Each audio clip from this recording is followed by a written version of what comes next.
right, so welcome to Breakthrough, where we talk about business in every episode, and the idea is around strategy, execution, and results.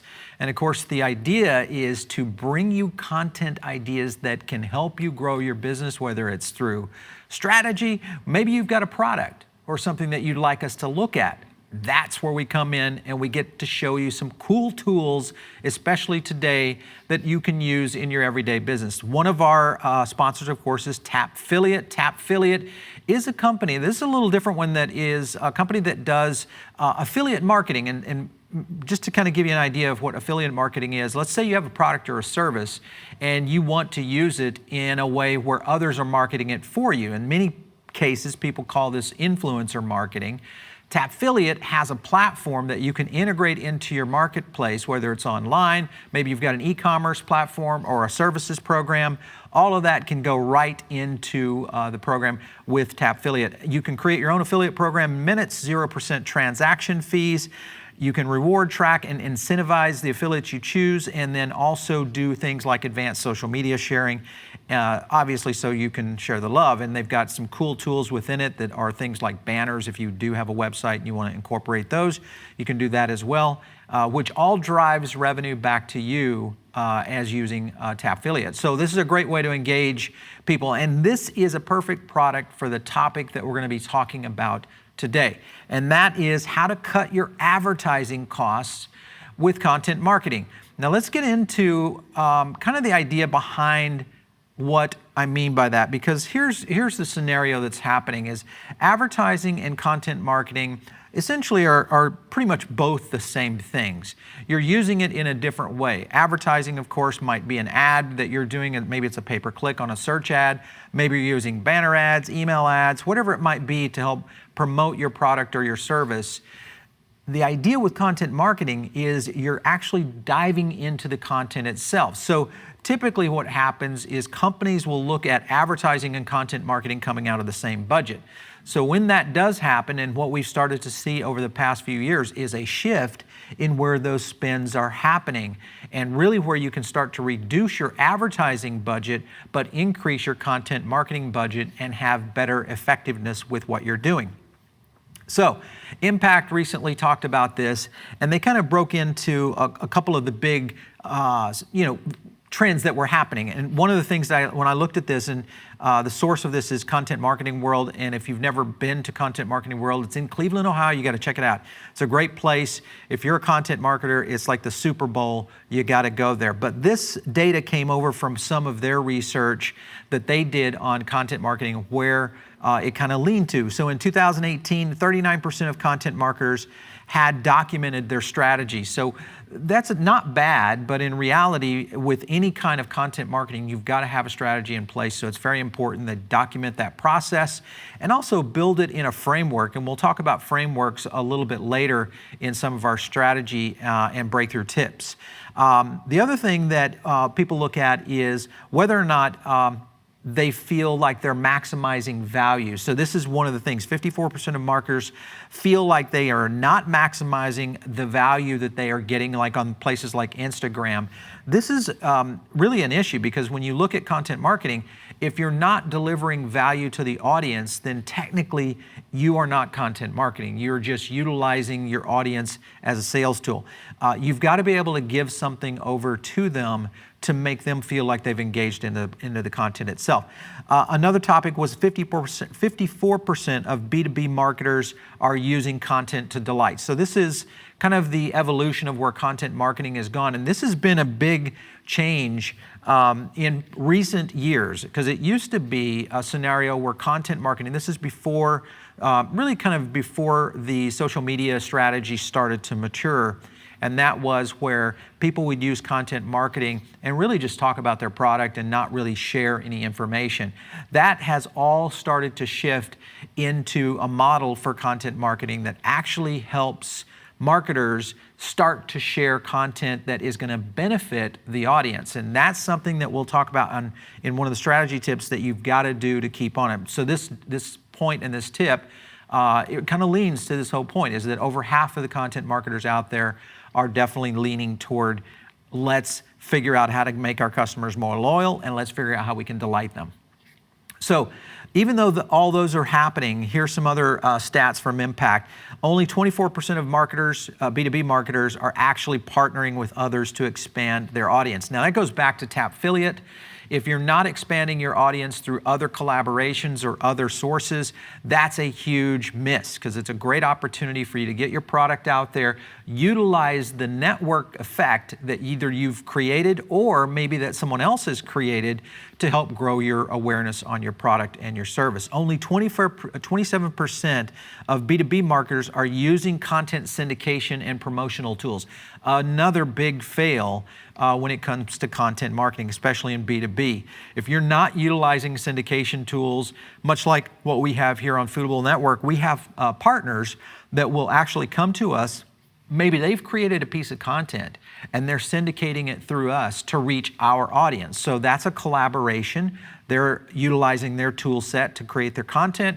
They're utilizing our skills and expertise in reaching audience, and it's a perfect marriage out there. So what you've got to do is make sure that you are developing those kinds of relationships to get to that level where you can do things like that. 75% of content marketers are reporting as using technology to gain insights. So that's pretty straightforward. A lot of tools are out there, whether you're using products like HubSpot or Tapfiliate or others that are out there that can really start to give you the metrics and the measurements of how your content marketing is doing. And some of the things that we look at when we try to follow along with developing content is we do everything from keyword analysis. We'll look at audience analysis. This is another thing that where a lot of people fail, is understanding what the audience is looking for. And you can do that through not necessarily them engaging with you, but also their behavioral trends. So what they're clicking on, what they're downloading, what kind of reports, if you're using research tools, what seems to be the magic that's getting them to engage with you, and then taking from each one of those learning opportunities and building your content platform to go to that.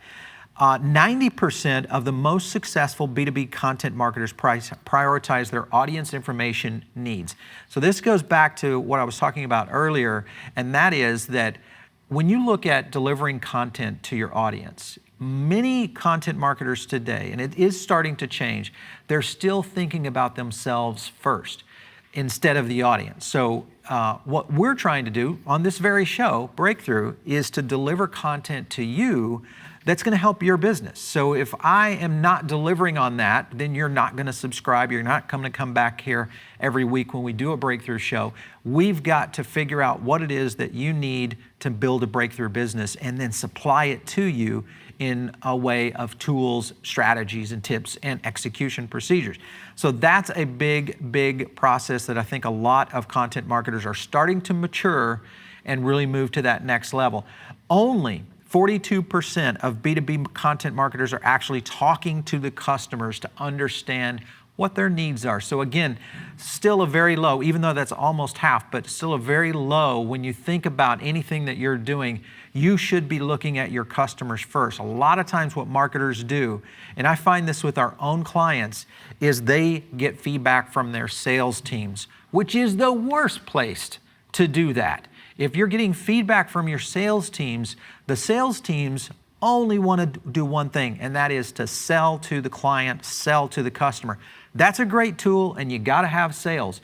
But content marketing is about that relationship building process that you have to take in moving forward. So that's a big, big factor there in understanding how to really start to create your strategy around content marketing.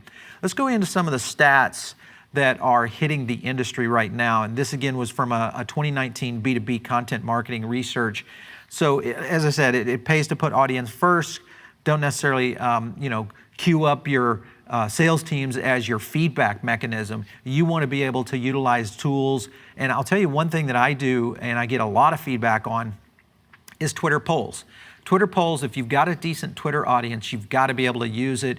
Twitter polls do great. In most cases, people love to interact with those, and for the most part, they'll give you their real thoughts on what they're looking for, whether it's in a product, a quality of a service, or maybe it's something about what's happening in the industry at that time. So here's some trends that we looked at in Foodable Labs to kind of look at where content spending was happening in terms to advertising. And here it is. In 2018, content marketing represented about 19% of the overall digital ad spend budget. In 2019, that's already jumped up to 26%. And in 2020, there are studies now that are showing this hitting as high as 43% of digital marketing budgets.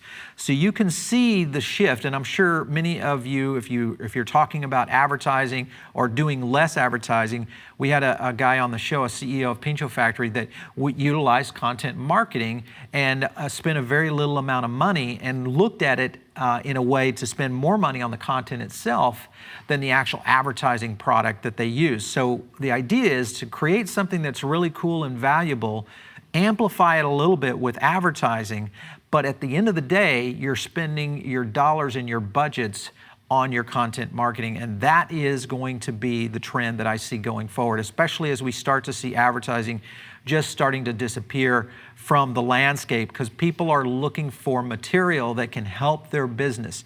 Now, it's up to you to figure out how do you deliver on that, because that's a big factor. So one of the things I get a lot of questions on Twitter and also just in email is where and how should we go about the process of content marketing, and what platforms should we use? Here's some studies that we did, which is showing the breakdowns also on where these budgets are moving to, and again, kind of extrapolating some of the growth for 2020. But if you look at it, these are the big bundles of content marketing. Research is the blue line, which you're going to see right here. We'll go into editorial, which is kind of this little light pink. The green is video. Education is the red line here. Podcast is purple, and other, if you can't see that on the screen, is the little gray area. So what I want you to follow here is the growth of some of these vehicles when you look at it. So let's take, for instance, research. So research is here in 2018, people were spending their marketing dollars, their content marketing dollars on developing research. That grew a little bit in 2019 to 13%, and now we're expecting that to kind of plateau at about 13% of these digital ad budgets is to create research for handing out. So that could be anything from reports, guides, things like that that someone would download maybe off your website. The one that's very interesting, obviously, is video. Video, of course, started kind of low because it's very expensive to produce and develop a great video content marketing plan. 8%, so fairly low budget in 2018, 14% in 2019. We think it's going to hit around 16% in 2020. And the next one, of course, is, let's take a look at education. It's dropping a little bit from 18 and 19, but we think we're going to see another lift in 2020, mainly because of the tool sets that are out there today to deliver education. Now the technology has caught up and is able to actually deliver training programs. You've probably seen things like Patreon and all kinds of scenarios where you can put content, and it's a great delivery mechanism for education platforms. So Masterclass has been out there doing some of those things. There's a lot of great marketing programs that do exactly that. We're going to actually have a show on that coming up soon, so make sure and stick to Breakthrough to learn more about that. We'll go into podcasts. Podcasts has had a nice, healthy spin of growth right here in content marketing, 3% to 9%. We think that's going to hit around 13% in 2020. So that is another great tool that is really moving to the next. Editorial is the one that is really suffering right here. Editorial had most of its power happening in 2018, where people were integrating content into editorial itself. It dropped off heavily this year. In 2019, we think it's going to continue to drop in 2020, and only because, though the written word is a great tool, there's nothing wrong with it, is that people, when you look at content marketing, they want stuff like what you're watching right here. They're either wanting video, show me stuff, walk me through it, give me a whole lot of examples, and do it in a way that I can engage and I can consume it either casually or in a business setting. So video and podcast has become, and you can see it right here in terms of the growth, video and podcast is going to become pretty much the tools that we'll see content marketing deliver on in the future. So if you're looking at platforms, these are the ones that I would be going after: research, editorial, video education, and podcasts. Those are the big core kind of cornerstones of content marketing and how it's delivered.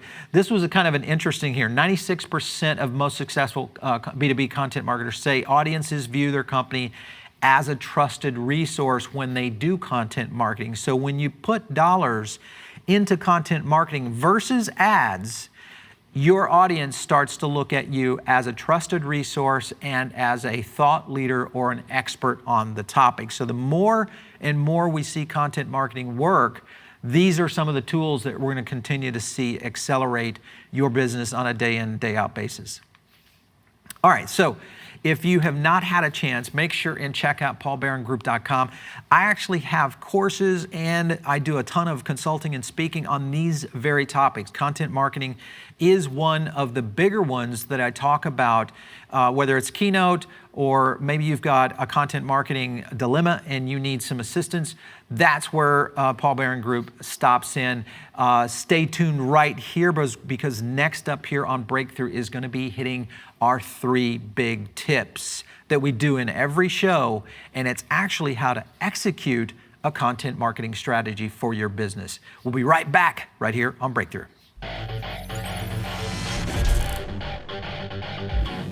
Has your business hit a wall? Is your competition eating your lunch? I've been building breakthrough brands for over 20 years with experience right from the trenches. We deliver strategy, execution, and follow-through results in branding, technology, operations, marketing, and leadership. Become the breakthrough brand you should be. Contact me now at paulbarongroup.com. Welcome back to Breakthrough. This, again, is the show that talks about business, strategy, execution, and results. And today, of course, is going to be the topic of cutting your advertising with content marketing. Now, this is the biggest question, one of the biggest questions that I get more than anything, and that is advertising, content marketing. Where should I spend my money? How should I do this? This is going to be the episode that really breaks it down for you. So how to do it? Like every week, we do 3 big strategies to help you grow your business, and today it's going to be on content marketing. So let's talk about these breakthrough strategies. 1, 2, 3. Transparency and personal. That's strategy 1. People always ask, what does that mean? We're going to break it down for you.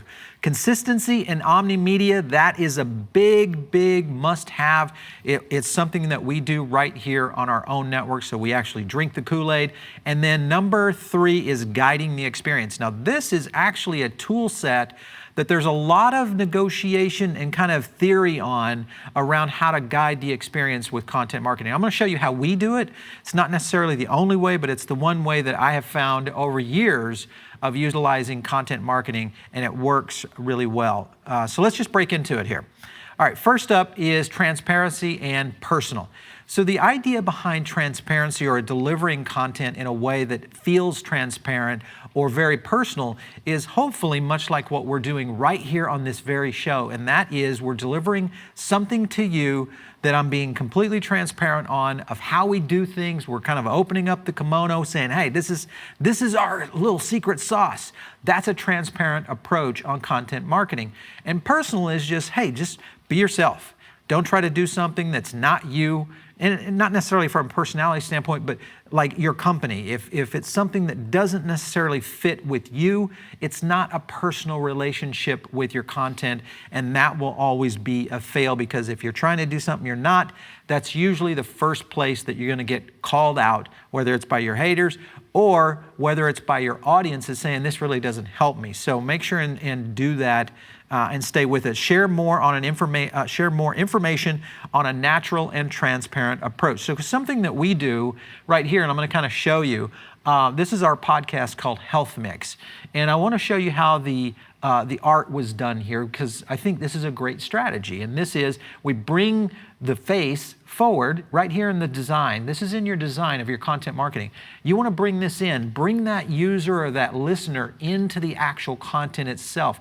Give them something to look at, and faces are always a great way to do it. So this is an excellent example of this. We did it right here also with another podcast, but of course using, instead of over here on Twitter, we're using a Facebook post. and using a combination of arrays. So here's something that one of our designers did I thought was really good. It was a great mix. We use really good draw, which is food photography, and then a great beautiful face, which is the host of our show called Chef AF. And this is Adrienne Calvo. We're talking about her restaurant. So again, this is another way to really get personal and bringing your content out there. So the worst thing you can do is just have an image, a stock image with some text over it, unless it's got something that's really powerful. The text can do it, but it's not necessarily going to deliver on a personal level. Text can be very powerful. It's a different strategy. I won't go into that today, but staying with the transparent and personal approach is very important in your content marketing. Here's another example. And this one right here is, and this is where we kind of combined 2 different assets, and actually 3, to create something that draws in that user on a personal experience level. First is you're creating that personality connection right here. So you got Don Burns right here, one of our restaurant masters, and he did an episode called Brand Blunders and How to Fix Them. So he's sharing great tips on how to fix these. So if you had a brand blunder, this is right up your alley, or if you're afraid of having one, this is another piece of content. So he used a power statement right here to draw in on a personal basis. So he kind of got his smiling face right there. You've got a great text call to action, and it's something that kind of resonates with his particular audience in this particular talk. And then we use this visual back behind here with these stormy seas and this visionary look. So this is something that you want to do in, and YouTube is a great, if you've not looked at YouTube, studying YouTube and the thumbs that some of the top YouTubers do to create engagement, that is the personal approach in content marketing that is very, very important. So thumbs can be a make or break, or imagery can be a make or break in delivering great content. You might have the best content, it's the most amazing podcast or video, but if you don't deliver it in a way that someone's going to engage with it, you've lost the battle and you haven't got personal with that particular person. Here's some bullets right here. Provide real tips and education. So Donald's doing it right here. Don't worry about giving away too much. That's the other thing that a lot of content marketers differ on, and that is, but wait a minute, I'm giving the entire toolbox away to my audience. The reality is that you've got to give away the things that matter most. If you don't have pieces of content that are actually delivering real benefit, then you're not doing content marketing. You're just advertising. And that's the whole point. People are seeing through those advertising ploys, so your transparency doesn't exist. So you've got to be able to do that, and then overshare before the ask. So you always overshare, and that means going omnimedia. I'll talk about that in a second, but really amplifying the way that you share your content on a day in, day out basis. And remember, your content is somewhat evergreen, so recycle it through. Don't necessarily, if you got a great podcast or a great video or a research report or something like that, go ahead and recycle it, kind of repost it out there, or create new seasons, give it some new art lift, create some new designs around it, get some new copywriters on maybe delivering that content in a different way for a different audience, but it's still the same. That's a great tool in being able to go and out and overshare your content before the ask. So always get as much out there as you can before you start asking for what it is that you want from your audience. And that might be buy something, recommend me, help me, whatever it might be that is your call to action. You want to do the good deed first. All right, so let's go to the number 2 tip, and that is consistent and omnimedia.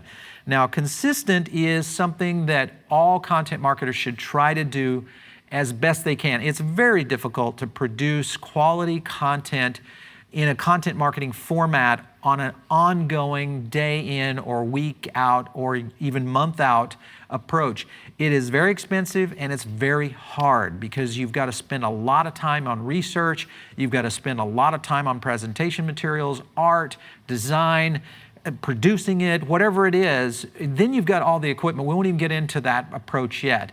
But this is hard to do. So whatever your process is for creating consistency, if it is weekly, daily is almost impossible unless you are a professional and you've got just everything tuned in and you are just on top of it all the time. But it also can be very, very taxing on you and your head. So be aware of that. Weekly is hard, but it's doable in a good budget that you've got. If you don't have a decent budget for content marketing, then consider going out twice a month or maybe monthly.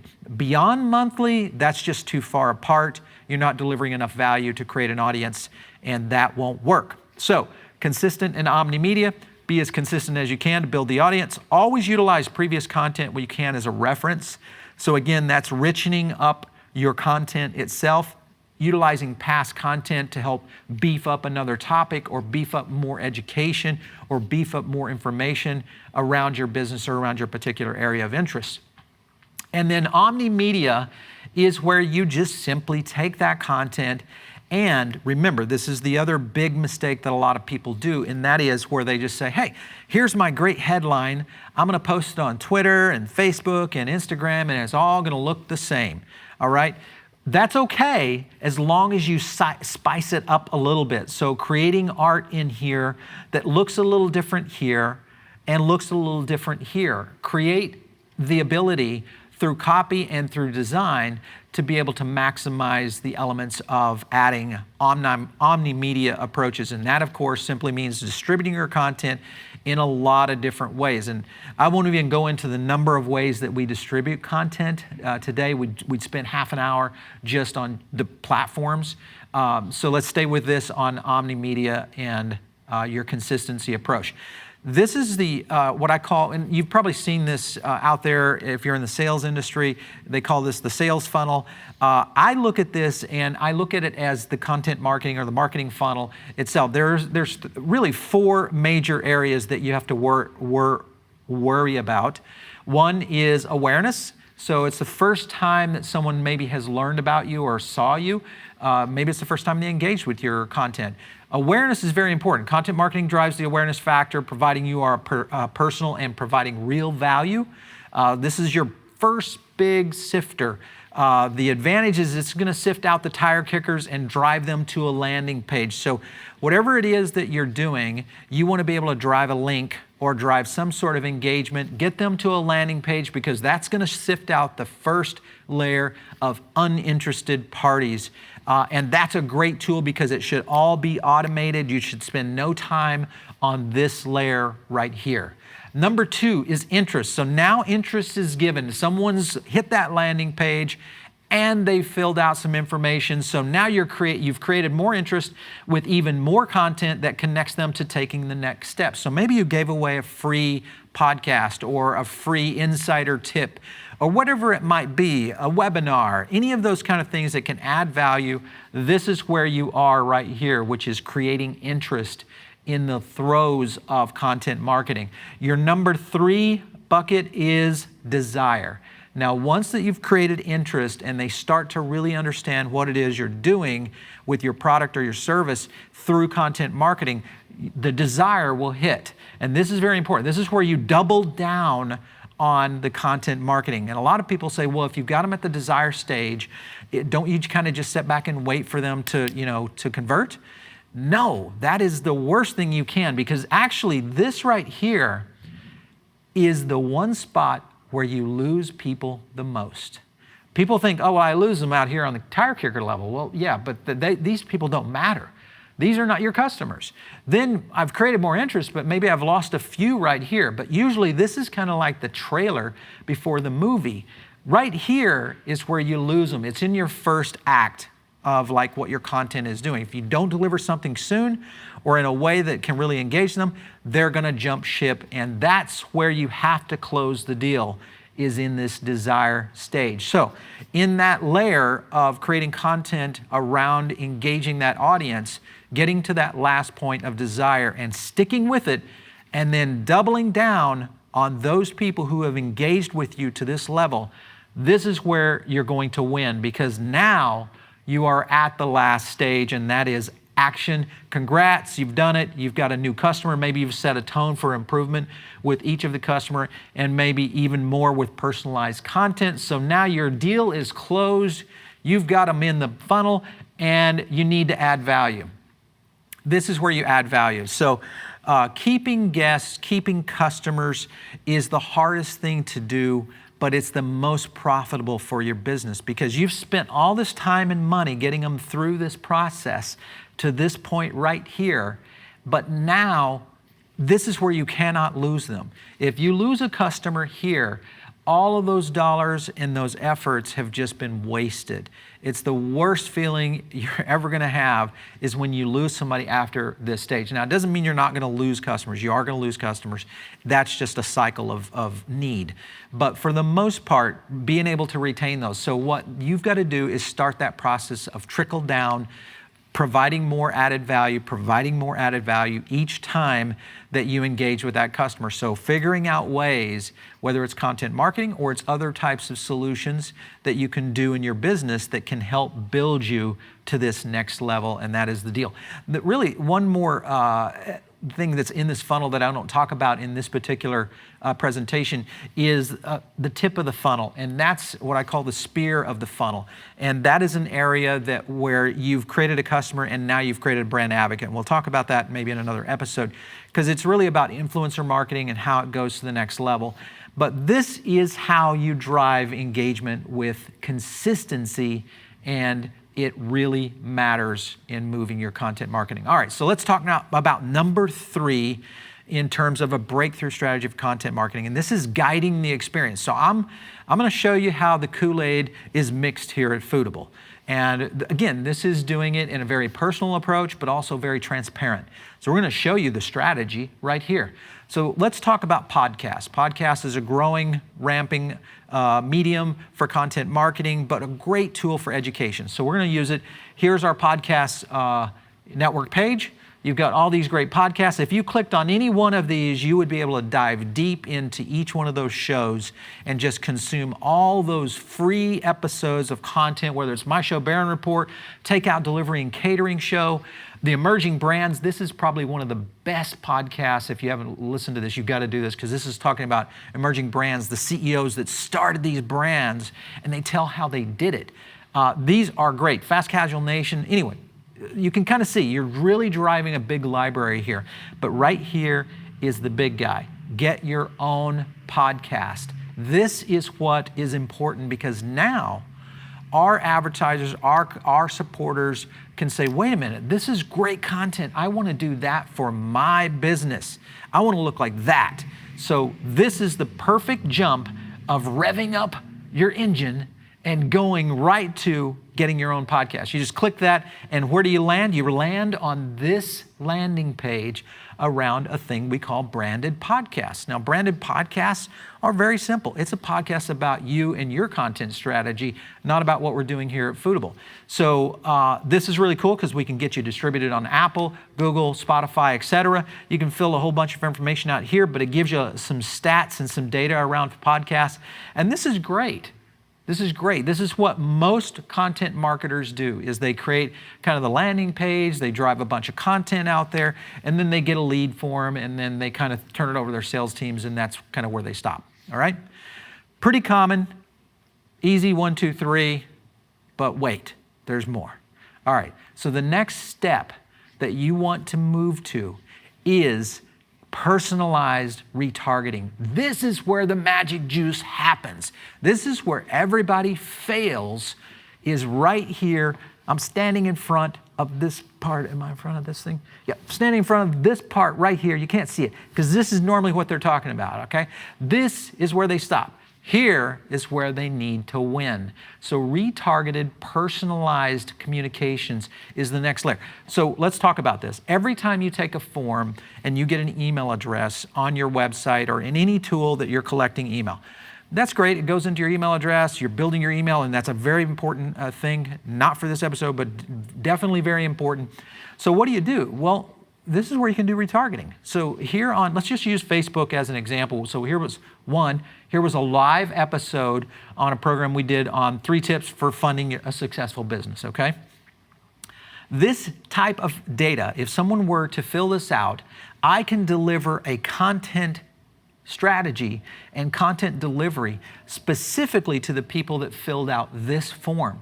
So that's called a custom audience on Facebook. So now you can groom that message specifically to those 100, 500, 1,000, whatever that number was that you got to this point right here on getting their information. Now you can refocus on personalizing it to them. So again, hitting it back home with really what they're interested in and doing it through that. Same thing here. Here's an email that we've done with personalized retargeting. Brand yourself and become an industry podcast sensation. Why chefs need branded podcasts. So this actually is an email that was delivered to this audience right here. So that's where you really get into personalization around retargeting. There's a lot of ways also that you can do that with retargeted ads, retargeted video strategies on YouTube. A lot for another episode, but definitely a ton of retargeting potentials in moving to the next level. All right, so thanks for watching it at Breakthrough. We're gonna be right back and we're gonna show you a great product. And it's gonna be a product that I think is a secret sauce for building your content business. You don't wanna miss this. Stay tuned. Tired of keynote speakers not delivering? My approach to speaking for your event is built on a very unique process that I've spent the past decade crafting and building. With the power of my social data index, I deliver consumer science and behavior on any imaginable domain. When I speak, I set trends based on a unique set of these insights, all customized to your event. The future of business is not data. It's the science of data interpretation that can uncover the vast potential of your business. Contact me now to speak at your next event. Email me, paul@pbg2.com, or reach me on Twitter @PaulVaron. All right, so welcome back to Breakthrough. And of course, the thing that matters most in any kind of strategy and execution is the kind of tools you use. So execution is the last thing that's gonna happen before you get results. And today we're going to be talking about one of the tools that you can execute with.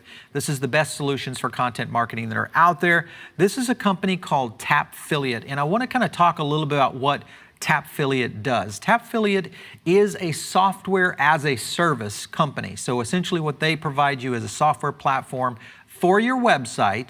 Now let's say you have a product that you're selling, maybe it's a service that you're selling.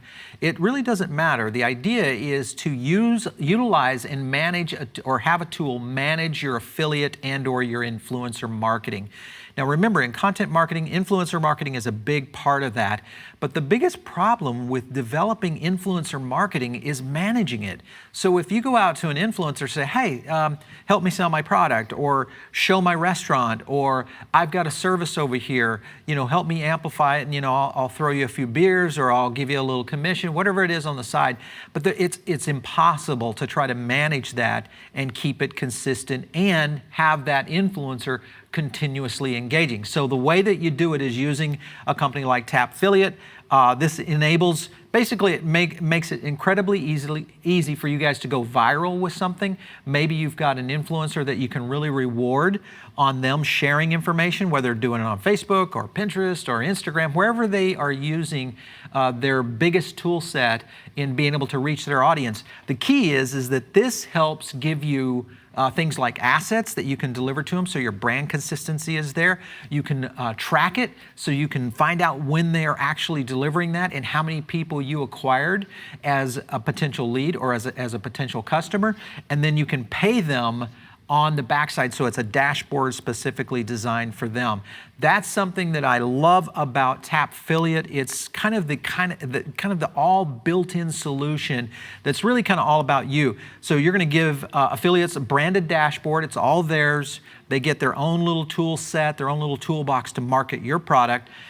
Your brand, your links, 6 supported affiliate languages. So if you're not selling here in the US, but you have other parts of the world that you're selling a software as a service, or maybe something else that's out there, an international food product if you're in the specialty food category.